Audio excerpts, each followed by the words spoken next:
arestado sa isang buy-bust operation ang isang barangay kagawad at 5 pa niyang kasama. At para hindi raw mabisto ang kanilang transaksyon, nag-check-in ang mga suspect sa isang hotel kung saan din daw sila bumabatak. Yan naman ang tinutukan ni Marisol Abduraman. Exclusive!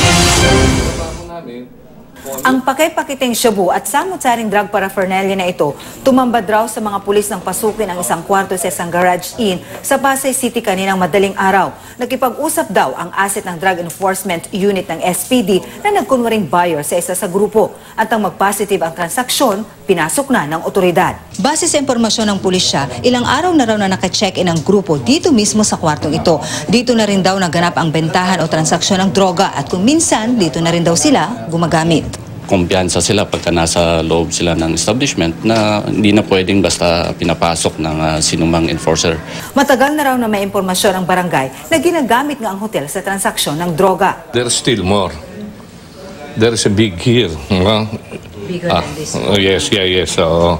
So this become transient. Arestado ang isang kagawa ng Barangay 69 Pasay City na si Christian Cuenca. Matagal na raw minamanmanan ng mga otoridad.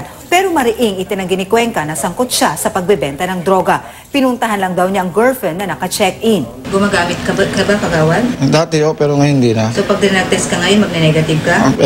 Depende pwedeng oo, pwedeng hindi. Pero matagal na Huli rin ang 5 pa niyang kasamahan na lahat itinanggi ang aligasyon. Si Kalasan kalalaya lang dahil din sa droga. Napasama na kasi nga po gagawa ko ng motor, ma'am. Kukunin ko lang po eh. Sasampahan sila ng kasong paglabag sa Republic Act 9165, partikular na ang possession at pushing. Sa report ng PDEA, mahigit 20,000 o halos kalahati na mahigit 42,000 barangay sa bansa ang itinuturing na drug affected.